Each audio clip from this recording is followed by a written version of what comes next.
Meghan Kelly padarė didžiausią savo karjeros klaidą, kai palaikė Candace Owens ir dabar ji tai supranta bei bando sugalvoti, kaip išbristi iš šios fiasko, kuri numušė jos peržiūras ir pavertė ją interneto pajuokos objektu. Tačiau Candace Owens dabar supranta, kad gali prarasti Meghan Kelly palaikymą ir jai tai nepatinka. Ji bando pulti Meghan, nes niekas nėra toks įsiutęs, kaip pašėlusi Candace Owens. O tiems, kurie nežino šios istorijos konteksto, Meghan Kelly yra akivaizdžiai labai garsi komentatorė, kuri tapo nepriklausoma ir visada turėjo labai racionalų požiūrį į dalykus, kol mirė Charles Kirkas. Kai sakau, kad ji visada turėjo racionalų požiūrį į dalykus, jis dažnai keitėsi. Jis keitėsi priklausomai nuo to, ko norėjo visuomenė. Ir ji tapo šiek tiek žinoma kaip žmogus, kuriam patinka tiesiog siekti lengvo uždarbio. Neturėdama tikro, autentiško požiūrio, bet tiesiog, žinote, jei žmonėms patinka translyčiai, tada kalbėsime apie translyčius, o jei žmonėms patinka Candace, tada kalbėsime apie Candy ir panašiai. Bet kokiu atveju, laikui bėgant, po Čarlio Kirko mirties, MAGA judėjimas pasidalijo į dvi dalis ir žmonės turėjo priimti sprendimą. Ar jie palaikys Erikos Kirk pusę, ar jie palaikys Candace Owens pusę. Tačiau Candy ir Tuckeris sulaukdavo daugybės peržiūrų su savo sąmokslo teorijų turiniu. Ir MAGA judėjimas pasidalijo į žmonės, kurie viešai pasisakė prieš Candy ir sakė, kad jie taip nemano, arba tiesiog tyliai laukė ir nieko tiksliai nesakė, kad nepakliūtų į bėdą, nes žmonės bijo pakliūti į bėdą. Candy Owens. Ir Meghan padarė būtent taip. Ji nė karto nepasakė nieko prieš Candy ir žmonės tai labai greitai pastebėjo. Dabar pažiūrėkite šį klipą, kad suprastumėte, prieš pereinant prie dramos, kokia nenuoširdi pasirodė esanti Meghan Kelly. Beidžiai, sveiki atvykę į Pushback, aš esu Meira K, jūsų vedėja. Nepamirškite paspausti prenumeratos mygtuko, kad galėtumėte sekti, ką darome. Mes kuriame judėjimą, kuris priešinasi beprotybei. Nuo pat pradžių kritikavome Candace, nes ji yra beprotė ir mums nepatinka žmonės, kurie atsisako tai daryti dėl drąsos stokos. Kaip jau sakiau, netrukus pereisime prie dramos, kuri šiuo metu vyksta tarp Meghan ir Candace, nes, viskas darosi vis aštriau. Bet pažiūrėkite į Meghan bent akimirkai, kad suprastumėte tokią slidžią asmenybę, kurią žmonės pradėjo įtarti būtent dėl to. Tai mano teisė, jei sakau savo, kad tai nėra žmogus, kurį norėčiau pulti. Candace yra jauna mama, turinti 3 mažus vaikus. Ar tai beje tiesa? Tai jos teisė. Ji gali pulti, ką tik nori, bet baikime, nenaudokime argumento, kad ji jauna mama. Kaip tai gina Erika? Candace kaltina Eriką dėl ko? Taip. Kad nužudė savo vyrą? Kaip sakiau, aš tokių dalykų nežiūriu. Tai nėra tiesa. Candace tokio kaltinimo nepateikė. Ji kaip tik gynė Eriką Kirk. Neturiu jokių išminties perlų, išskyrus eikit jūs visi velniop. Eikit velniop. Jūs visiškai nesuprantate, kas vyksta. Jūs nežinote, ką aš darau užkulisiuose. Aš tikrai visiškai tikiu, kad Dievas man čia skyrė vaidmenį. Galbūt padėti viską nukreipti į geresnę pusę. Ir aš atsisakiau ją smerkti. Kur tas pasmerkimas? Kur? Ir visa tai iš tikrųjų buvo apie ne. Ne. Tikrasis dalykas yra apie tai, kad aš nenutraukiau draugystės su Tuckeriu. Candace yra. Gerai, taigi štai ji pradžioje. Candace yra jos draugė ir Candace yra mama. Ir Candace nieko blogo apie Eriką nesakė. Ir galbūt net užkulisiuose bandė padėti. Ir viskas susiję su Izraeliu. Žinoma, ji galėjo kažkaip viską paversti apie Izraelį. Kaip tai susiję su Izraeliu, mes nežinome. Ir tada šitaip, ir todėl visiškai prancūziška. Viskas nuolat keičiasi. Nuolat keičiasi priežastys, kodėl ji jos negina. Bet dabar, kai atsirado ši nauja Taylorio Robinsono preliminari byla, kurioje pasirodė įrodymai, kurių mastas tiesiog pribloškė, kad tai buvo Tayloris Robinsonas, o Candace visą laiką tiesiog kūrė sąmokslo teorijas. Meghan pakeitė savo nuomonę ir štai ką ji dabar sako. Ar visi tam pasiruošę? Oho. Įrodymai prieš Robinsoną yra triuškinantys. Ir aš suprantu, kad daugelis žmonių tuo netiki dėl įvairių priežasčių. Yra daugybė priežasčių, kodėl jie tuo netiki.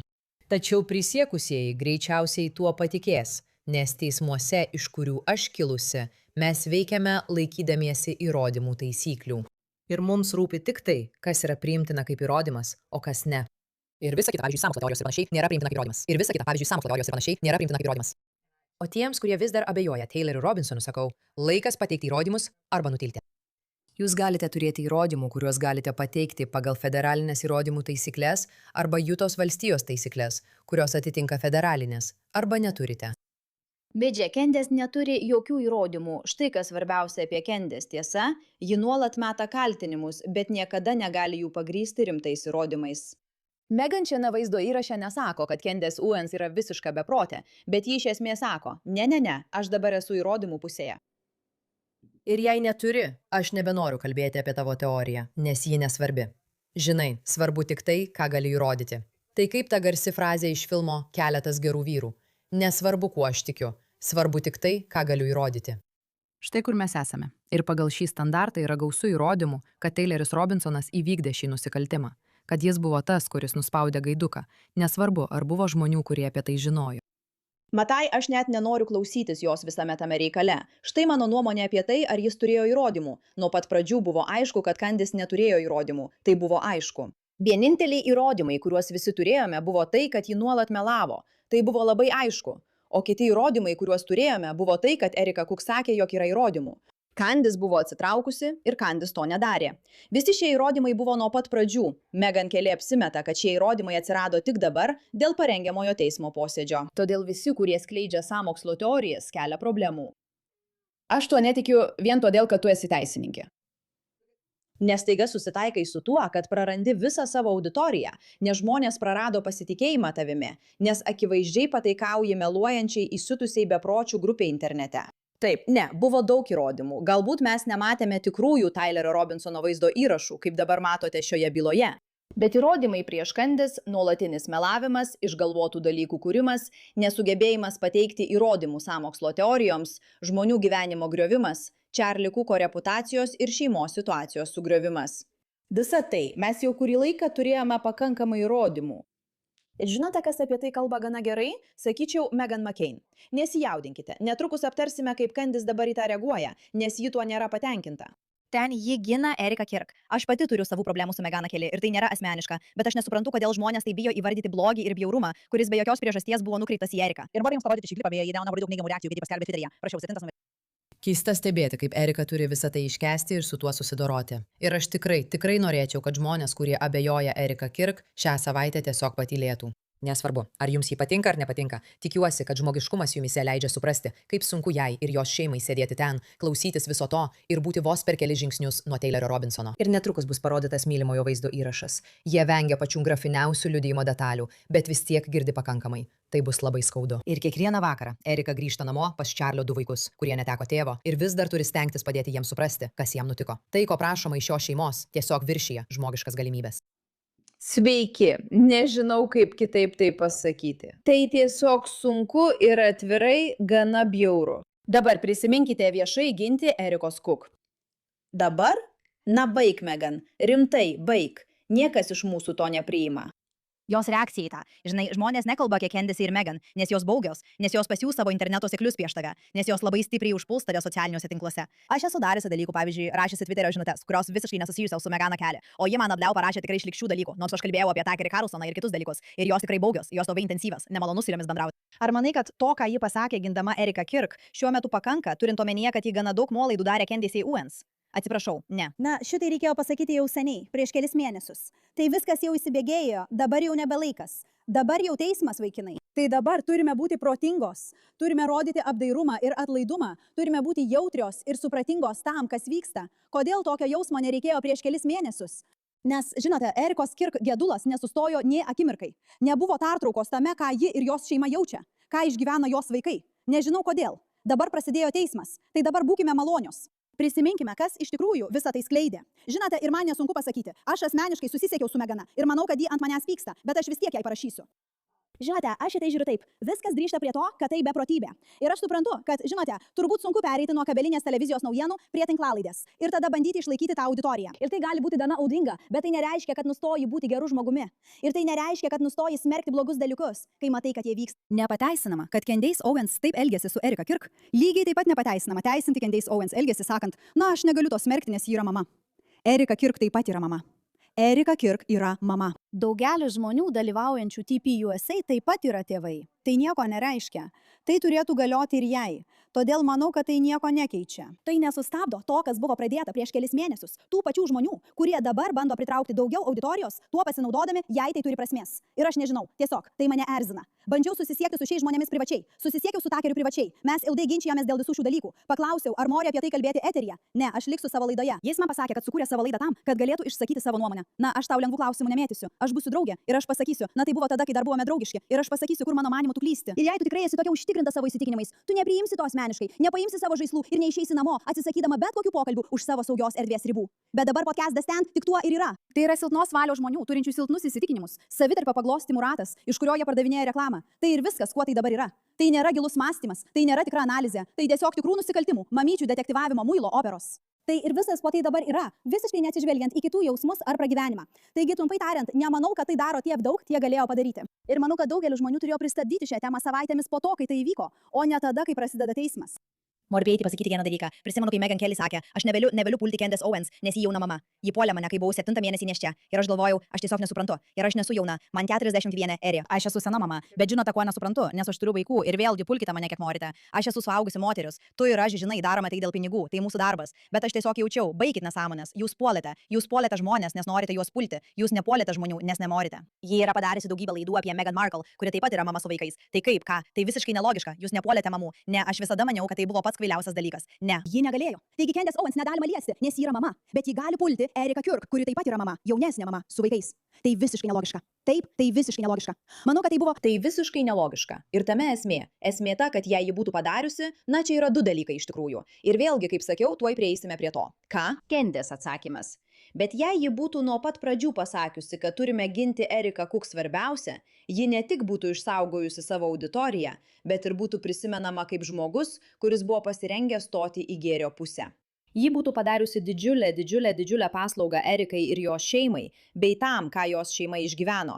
Tačiau vietoj to ji nusprendė pataikauti, nes bijojo prarasti savo žiūrovus arba norėjo sulaukti daugiau peržiūrų, būdama labiau prieštaringa. Ir dabar ji prarado viską visame spektre, o dabar po metų išeina į viešumą, kad pasakytų, taip, visi, kurie kalba apie Eriką, jūs apie...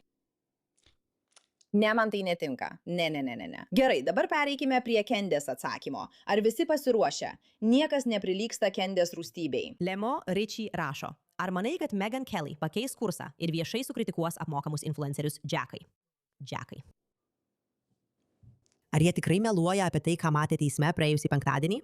Stebina, kad jį tiki federalų nesąmonėmis, turint omenyje, kad jį yra teisininkė ir paprastai būna įžvalgesnė.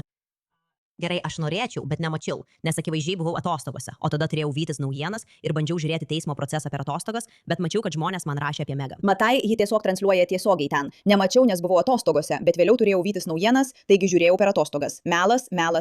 Ir keli ir sako, kad ji priima šiuos žmonės. Gerai, manau, ji turi daug bendros praeities su šiais žmonėmis. Taigi manau, kad ji natūraliai labiau pasitiki ir akivaizdžiai galvoja, aš tiesiog bandau suprasti jos požiūrį. Galbūt aš gaunu išskirtinės informacijos, nes šie žmonės iš tikrųjų yra vietoje. Ir kodėl šie žmonės turėtų perdėti? Aš to nemačiau. Jie sako, ką matė. Kodėl turėčiau abejoti tuo, ką jie sako? Nežinau, ar jis sužinojo tai, kas vėliau buvo nutekinta, kad iš tikrųjų tai buvo tik priartinta 12,4 versija, kurią jie matė. Nežinau, koks jos mąstymas, bet manau, galime spėti. Taip pat verta prisiminti, kad Meghan Kelly pasipriešino visus šiuos žmonės ir pasakė tiesą apie tai, ko Charlie bijojo paskutinėmis dienomis.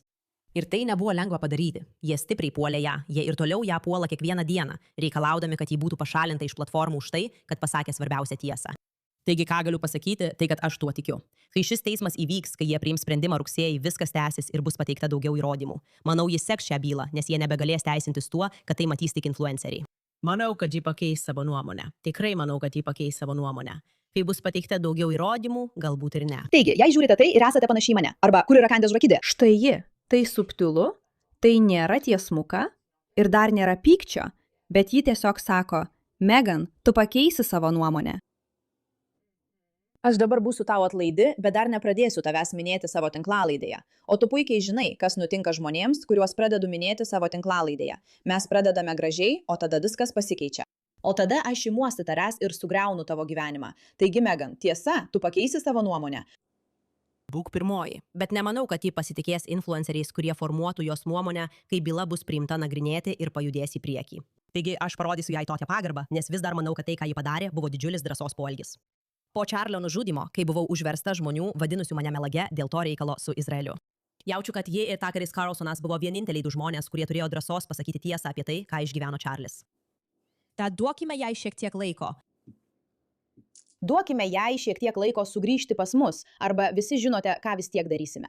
Tai yra Candice, tai yra Meghan, štai kur mes esame su visa šia drama. Deja, Meghan atžvilgiu. Malonu, kad ji dabar bando palaikyti tinkamą pusę, bet žala jau padaryta. Nežinau, ar žmonės kada nors sugebės pasakyti, taip, žinai, ji padarė mažą klaidą. Ne, manau, žmonės tai pamatė ir suprato, kas tai iš tikrųjų buvo. Ir tai buvo staigmena. Bet tai nebuvo šokiruojanti staigmena, nes mums patinka Meghan Kelly. Visada patiko. Ji yra logiška, ją malonu žiūrėti, ji turi stiprių ir gerų nuomonių, o per savo karjerą parodė drąsos, bet šį kartą jai šiek tiek pritrūko. Vis dėlto ačiū už jūsų dėmesį šiam klausimui.